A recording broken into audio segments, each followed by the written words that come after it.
S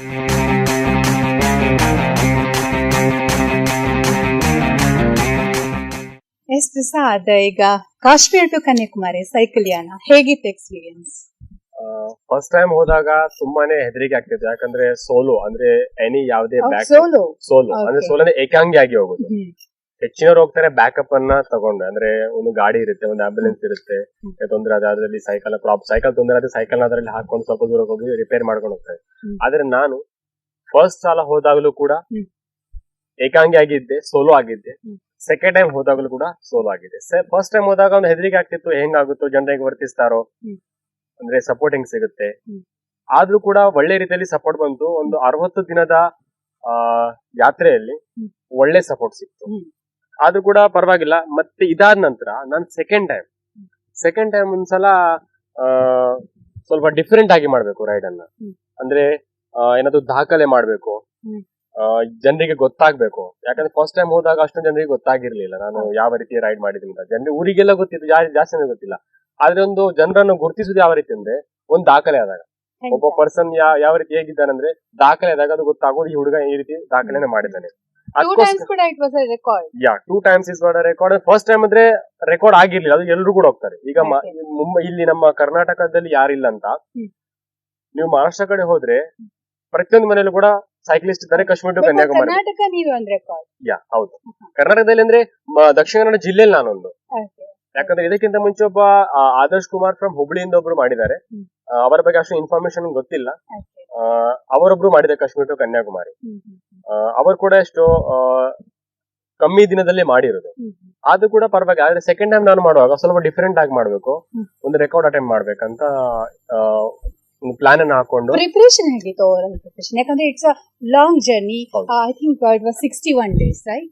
ಹೌದು, 61 ದಿನ. First time ಹೋದಾಗ ಹೇಗಿತ್ತು ಅಂದ್ರೆ ಪ್ರಿಪರೇಷನ್ ಅಂದ್ರೆ ತುಂಬಾ ಕಷ್ಟ ಆಗಿದೆ. ಯಾಕಂದ್ರೆ ಫಸ್ಟ್ ಟೈಮ್ ಹೋದಾಗ ಯಾವ ರೀತಿ ಇರುತ್ತೆ, ಹೆಂಗ್ ಹೋಗ್ಬೇಕಾಗತ್ತೆ. ಕೆಲವೊಂದ್ ಕಡೆ ನಾನು ಒಂದು 10 ಕಿಲೋಮೀಟರ್ ರೋಡ್ ಕ್ರಾಸ್ ಮಾಡ್ಕೊಂಡು, ಅಂದ್ರೆ ಹೋದಾಗ ರೋಡ್ ಕ್ರಾಸ್ ಮಾಡ್ಕೊಂಡು 10 ಕಿಲೋಮೀಟರ್ ಬೇರೆ ದಾರಿಲಿ ಕೂಡ ಹೋಗಿದ್ದೇನೆ ನಾನು. ಅಲ್ಲಿಂದ ವಾಪಸ್ 10 ಕಿಲೋಮೀಟರ್ ವಾಪಸ್ ಬಂದು ಪುನಃ ಸರಿಯಾದ ರೂಟಿಗೆ ಬಂದು ಅಂತ ಕೆಲವು ಪ್ರಾಬ್ಲಮ್ ಆಗಿತ್ತು. ಗೋವಾದಲ್ಲಿ ಒಂದು ಅಂಬೋಲಿ ಘಾಟ್ ಅಂತ ಒಂದಿದೆ. ಅಲ್ಲಿ ಒಂದು ಇಲ್ಲ ಅಂದ್ರೆ ಒಂದು 22 ಕಿಲೋಮೀಟರ್ ಪೂರ್ತಿ ಡೌನ್. ಅಲ್ಲಿ ಡೌನ್ ಮಾಡುವಾಗ ನನ್ನ ಸೈಕಲ್ ಜಾಸ್ತಿ ಕರ್ವ್ ಇತ್ತು. ಆ ಕರ್ವ್ ಆಗಿಲ್ಲ ಅಂತ ಹೇಳ್ಕೊಂಡು ನಾನು ಗುಡ್ಡದ ಗೋಡೆಗೆ ಅದನ್ನ ಪಡ್ಕೊಂಡಿದ್ದೆ ಸೈಕಲ್ ಅನ್ನ. ಸುಮಾರು ಏನೋ ಚಾಲೆಂಜಸ್ ಇತ್ತು, ಸಮಸ್ಯೆಗಳು ಎದುರಾಗ್ತಿತ್ತು. ಯಾವ ರೀತಿ ಅಂದ್ರೆ ಕೆಲವೊಂದು ಕಡೆಗಳಲ್ಲಿ ಜನರಲ್ಲಿ ಇರ್ತಾರೆ, ಅವರು ಹೆಚ್ಚು ಕೆಲವೊಂದು ಪ್ರಶ್ನೆಗಳನ್ನು ಕೇಳ್ತಾರೆ, ಎಲ್ಲ ಬೇಡದ ಪ್ರಶ್ನೆಗಳನ್ನ ಕೇಳ್ತಾರೆ. ಅದಕ್ಕೆ ಆನ್ಸರ್ ಕೊಡೋದು ಅದು ತುಂಬಾ ಕಷ್ಟ ಆಗುತ್ತೆ. ಯಾಕೆ ಹೋಗ್ತೀಯ ಸೈಕ್ಲಿಂಗ್, ಏಕೆಂದ್ರೆ ಬೇರೆ ಕೆಲಸ ಇಲ್ವಾ, ಹಂಗೆ ಹಿಂಗೆ ಅಂತ. ಮತ್ತೊಂದೇನಂದ್ರೆ ರೈಡಿಂಗ್ ಮುಖಾಂತರ ಸೈಕ್ಲಿಂಗ್ ಅಲ್ಲಿ ಪ್ರಾಬ್ಲಮ್ ಬಂದದಂದ್ರೆ ಗೋವಾದಲ್ಲಿ ಅಲ್ಲಿ ನನ್ನ ಸೈಕಲ್ ನ ಬ್ಯಾಕ್ ಸೈಡ್ ಅಲ್ಲಿರೋ ಗೇರ್ ಡಿರೇಲರ್ ಇತ್ತು, ಅದು ಕಟ್ ಆಗಿತ್ತು. ಅದು ಕೂಡ ಅಲ್ಲಿಂದ ಕೂಡ ಅದನ್ನ ರಿಪೇರ್ ಮಾಡ್ಕೊಂಡು, ಕಂಪನಿ ಕಡೆ ಸಪೋರ್ಟ್ ಸಿಕ್ಕಿದ್ದು, ಅದನ್ನ ರಿಪೇರ್ ಮಾಡ್ಕೊಂಡು ರೈಡ್ ಅನ್ನು ಮುಂದುವರಿಸಿದೆ. ಅದೊಂದು ಎಂಜಾಯ್ಮೆಂಟ್ ರೈಡ್ ಇತ್ತು. ಅದು ಕೂಡ ಅದಕ್ಕೊಂದು ಲೋಗೋ ಇತ್ತು, ಕ್ಲೀನ್ ಇಂಡಿಯಾ ಗ್ರೀನ್ ಇಂಡಿಯಾ ಅಂತ ಒಂದು ಉದ್ದೇಶವನ್ನು ಇಟ್ಟುಕೊಂಡು, ಭಾರತದ ಸ್ವಚ್ಛತೆಯ ಬಗ್ಗೆ ಅಭಿಯಾನದ ಬಗ್ಗೆ ಒಂದು ಉದ್ದೇಶವನ್ನು ಇಟ್ಕೊಂಡು ಆ ರೈಡಿಂಗ್ ಅನ್ನ ಕಂಪ್ಲೀಟ್ ಮಾಡಿದ್ದೆ ನಾನು. ಅದಾದ ನಂತರ ಸೆಕೆಂಡ್ ಟೈಮ್ ಈ ರೈಡ್ ನಿಂದು ಇದಕ್ಕೆ ಏನಂದ್ರೆ ಉದ್ದೇಶವಾಗಿತ್ತು pedal for defence personals.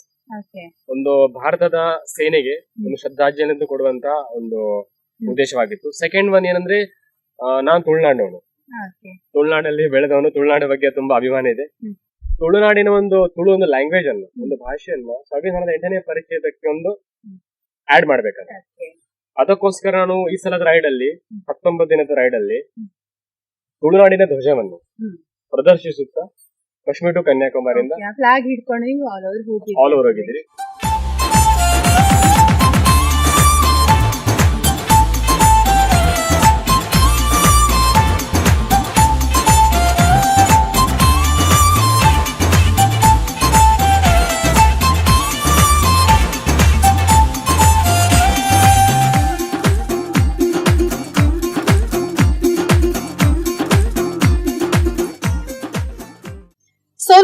Solo riding ಅಂತ ಹೇಳಿದ್ರೆ ಅಂದ್ರೆ ತುಂಬಾ ದಿನ, ಅಂದ್ರೆ 61 days, ಸೆಕೆಂಡ್ ಟೈಮ್ 19 days. ಇಷ್ಟು ಲಾಂಗ್ ಟೈಮ್ ಎಲ್ಲರಿಂದ ದೂರ ಇದ್ದು, ಅಥವಾ ನೀವು ಲಾಂಗ್ ರೈಡ್ ಹೋಗುವಾಗ ಅಲ್ಲಿ ಯಾವ ರೀತಿ ಸಪೋರ್ಟ್ ತಗೊಳ್ತಾ ಇದ್ರಿ? ಅಲ್ಲಿ ಲೋಕಲ್ ಸಪೋರ್ಟ್ ತಗೊಳ್ತಾ ಇದ್ರಾ, ಅಥವಾ ನಿಮ್ಮ ಕಂಪ್ನಿ ಜೊತೆಗೆ ಕಾಂಟ್ಯಾಕ್ಟ್ ಅಲ್ಲಿ ಇರ್ತಿದ್ರಾ? ಹೇಗೆ ಏನಾದ್ರೂ ಸಮಸ್ಯೆಗಳಾದಾಗ?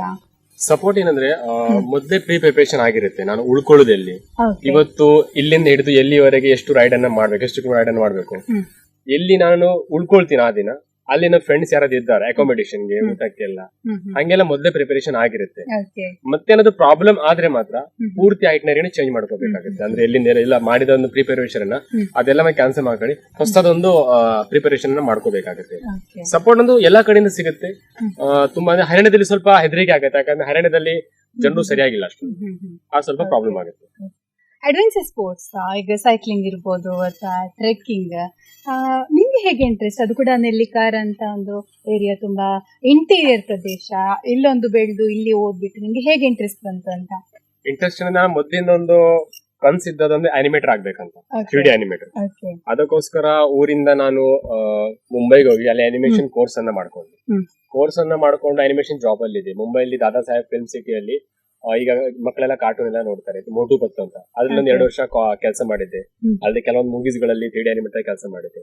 ಅದು ಮಾರ್ಕೆಟಿಂಗ್ ಡೌನ್ ಆದ ನಂತರ ನಾನು ಕಾಲ್ ಸೆಂಟರ್ ಜಾಯಿನ್ ಮಾಡಿದೆ. ಅಂದ್ರೆ ಒಂದು ಸಂಬಳ ಇತ್ತು ಒಂದು ರೇಂಜ್ ಅಲ್ಲಿ, ಅದು ಡೌನ್ ಮಾಡ್ಕೊಂಡು ಕಡಿಮೆ ಸಂಬಳದಲ್ಲಿ ಜಾಬ್ ಮಾಡಕ್ ಸ್ಟಾರ್ಟ್ ಮಾಡಿದೆ.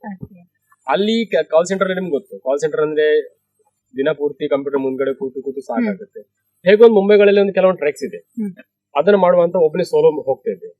ಅಲ್ಲಿ ಹೋದಾಗ ಪ್ರತಿ ಸಂಡೇ ಯಾವ ಸಂಡೇ ಸಿಕ್ಕರು ಕೂಡ ರಜೆ ಇದ್ರು ಕೂಡ ಅಲ್ಲಿಗೆ ಟ್ರೆಕ್ಕಿಂಗ್ ಹೋಗೋದು.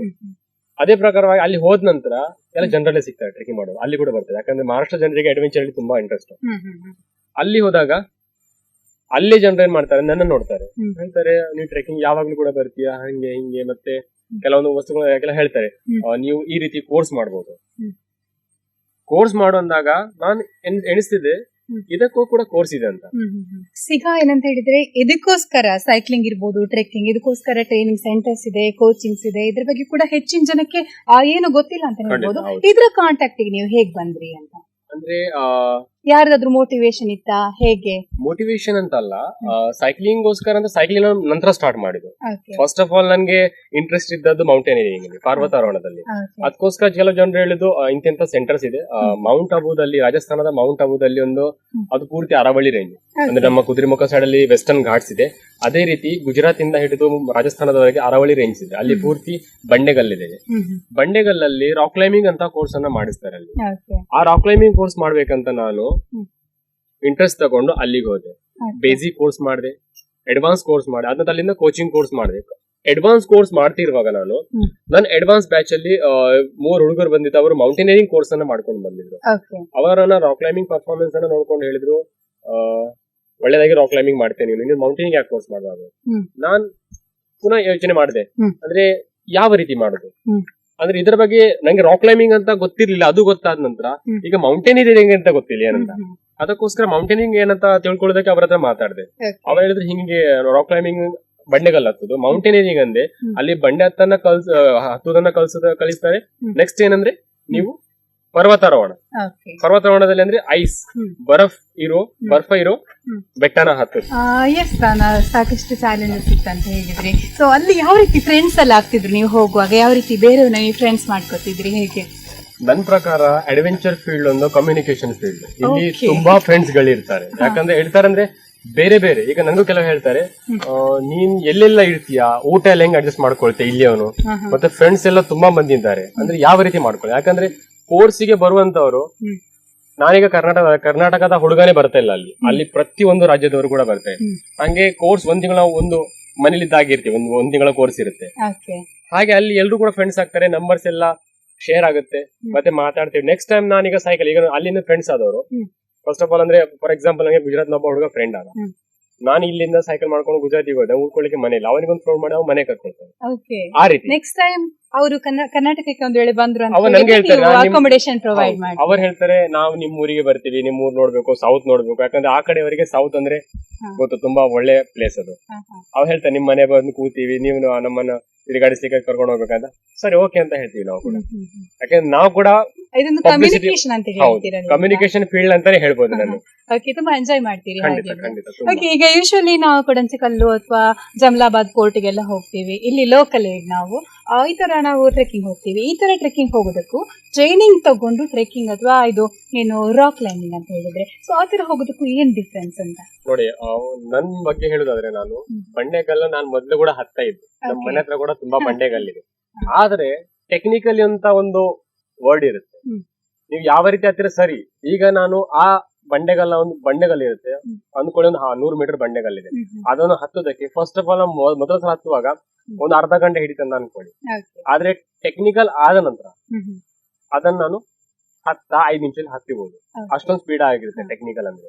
ಟೆಕ್ನಿಕಲ್ ಅದನ್ನ ಕಲಿಸುದಂದ್ರೆ ಅದು ತುಂಬಾ ಕಷ್ಟಕರವಾಗಿರುತ್ತೆ, ತುಂಬಾ ಡೇಂಜರಸ್ ಕೂಡ ಇರುತ್ತೆ. ರಾಕ್ ಕ್ಲೈಂಬಿಂಗ್ ಕಡಿದಾದ ಬಂಡೆಗಳನ್ನ ಹತ್ತೋದು ತುಂಬಾ ಕಷ್ಟಕರವಾದ ಸಂಗತಿ. ಸಾಕಷ್ಟು ಪ್ರಿಪರೇಷನ್. ಈಗ ಬೇರೆ ಪ್ರಿಪರೇಷನ್ ಅದಕ್ಕೆ ಮೆಂಟಲಿ ಕೂಡ ನಾವು ಅದಕ್ಕೆ ರೆಡಿ ಆಗಿರ್ಬೇಕು. ಖಂಡಿತ, ಮೆಂಟಲಿ ಅವ್ರ ಫಿಸಿಕಲಿ ಎರಡು. ಯಾವ ರೀತಿ ನಿಮ್ಮನ್ನ ಸ್ಟ್ರಾಂಗ್ ಮಾಡ್ತಾರೆ ಆ ಒಂದು ಟ್ರೈನಿಂಗ್ ಅಲ್ಲಿ? ಮೆಂಟಲಿ ನಿಮ್ಮನ್ನ ಹೇಗೆ ಫಿಟ್ ಮಾಡ್ತಾರೆ ಅಂತ? ಯಾಕಂದ್ರೆ ಒಂದೇನಂದ್ರೆ ಮೆಂಟಲಿ ಫಿಸಿಕಲಿ ಫಿಟ್ ಅಂದ್ರೆ ನನ್ ಬಗ್ಗೆ ಹೇಳಿದ್ರೆ ನಾನು ಸೆಲ್ಫ್ ಕಾನ್ಫಿಡೆನ್ಸ್ ತುಂಬಾ ಸ್ಟ್ರಾಂಗ್ ಇದೆ ನಂದು.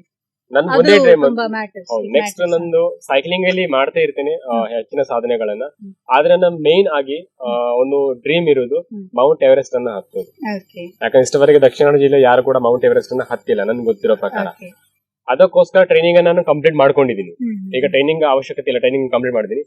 ಆದ್ರೂ ಕೂಡ ಅದಕ್ಕೊಂದು ಒಂದು ಸ್ಪಾನ್ಸರ್ ಅಂತ ಇರುತ್ತೆ. ಇಲ್ಲ ಅಂದ್ರೆ ಒಂದು 35 ರಿಂದ 40 ಲಕ್ಷ ಅದಕ್ಕೆ ಖರ್ಚಾಗುತ್ತೆ.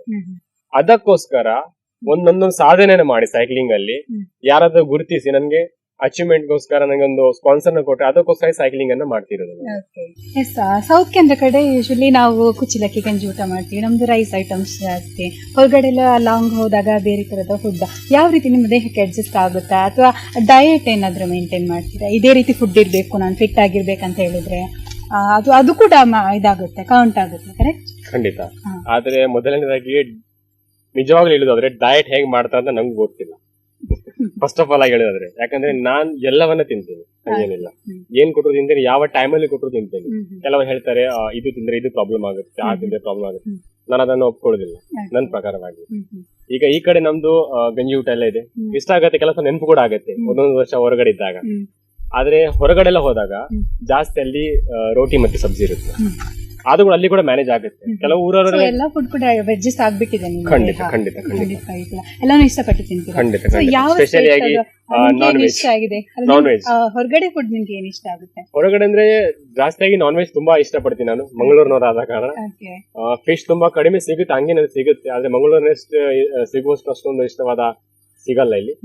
ಮತ್ತೆ ಹೊರಗಡೆ ಅಂದ್ರೆ ಜಾಸ್ತಿ ಸ್ವೀಟ್ ಐಟಮ್ ಎಲ್ಲ ಇಷ್ಟ ಆಗುತ್ತೆ. ಓಕೆ, ಈಗ ಮನೆಗೆ ಬರೋದು ತೀರಾ ಅವಶ್ಯಕತೆ ಬರ್ತೀರಿ. ಊರಲ್ಲೆಲ್ಲ ಜನ ಯಾವ ರೀತಿ ನೆನಪಿಟ್ಕೊಳ್ತಾರೆ, ನಿಮ್ಮನ್ನ ಗುರುತು ಹಿಡಿತಾರ? ಯಾವಾಗ್ಲೂ ಒಮ್ಮೆ ಬಂದಾಗ ಹೇಗೆ ಯಾವ ರೀತಿ ಆಧರಿಸ್ತಾರೆ ಅಂತ? ಖಂಡಿತ. ಈಗ ಅಂತೂ ಒಂದ್ ಸ್ವಲ್ಪ ಹೆಸರಿಗೆ ಬರ್ತಾ ಇದ್ದೀರಿ ನೀವು, ನಿಮ್ದು ಸ್ವಲ್ಪ ಪಬ್ಲಿಸಿಟಿ ಸಿಗ್ತಾ ಇದೆ. ಇದಾದ ನಂತರ ಊರವರ ರೆಸ್ಪಾನ್ಸ್ ಎಲ್ಲ ಯಾವ ರೀತಿ? ಒಳ್ಳೆ ರೀತಿ ಇರುತ್ತೆ. ಒಂದು ವರ್ಷಕ್ಕೊಂದ್ಸಲ ಊರಿಗೆ ಬರ್ತೀನಿ. ಕೆಲವೊಂದ್ಸಲ ಫೇಸ್ಬುಕ್ ಎಲ್ಲ ಮೀಡಿಯಾ, ವಾಟ್ಸ್ಆಪ್ ಅಲ್ಲೆಲ್ಲ ಸಿಗ್ತಾ ಇರ್ತಾರೆ, ಸೋಷಿಯಲ್ ಮೀಡಿಯಾಗಳಲ್ಲಿ. ಅಲ್ಲಿಂದನೇ ಕೆಲವು ಶುಭ ಹಾರೈಸ್ತಾರೆ ಕೆಲವರು ನನ್ನ ಅಚೀವ್ಮೆಂಟ್ ಗೋಸ್ಕರ. ಕೆಲವರು ಒಳ್ಳೆ ರೀತಿಯಲ್ಲಿ ಸೋಷಿಯಲ್ ಮೀಡಿಯಾದಲ್ಲಿ ಹಾಕಿದ ಪೋಸ್ಟ್ ಗಳನ್ನು ಶೇರ್ ಎಲ್ಲ ಮಾಡಿ ಒಳ್ಳೆ ರೀತಿಯಲ್ಲಿ ರೆಸ್ಪಾನ್ಸ್ ಕೊಡ್ತಾರೆ. ಊರಿಗೆ ಬಂದಾಗ ಕೂಡ ಗೊತ್ತಾಗುತ್ತೆ. ಕೆಲವು ಕೇಳ್ತಾರೆ, ಬಂದಾಗ್ಲಿ ಕೇಳ್ತಾರೆ ಸೈಕಲ್ ಇಲ್ಲಿದೆ ಅಂತ. ಫಸ್ಟ್ ಆಫ್ ಆಲ್ ಆಗಿ ನನ್ನ ಈಗ ಗುರುತಿಸಿದ್ರೆ ಸೈಕಲ್ ಮುಖಾಂತರ. ಬೆಸ್ಟ್ ಫ್ರೆಂಡ್ ಆಗಿದೆ ಸೈಕಲ್ ಇವಾಗ. ಹೌದು, ಬೆಸ್ಟ್ ಫ್ರೆಂಡ್ ಆಗಿ ಸೈಕಲ್ ಮತ್ತು ನನ್ನ ಟ್ರೆಕಿಂಗ್ ಬ್ಯಾಗ್, ಅದಿಲ್ಲದೆ ಬೇರೆ ಯಾವ್ದಿಲ್ಲ. ಅದು ಹೇಳಿದ್ರೆ ಮತ್ತೆ ಏನ್ ಕೂಡ ಬೇಕಾಗಿಲ್ಲ ನನಗೆ.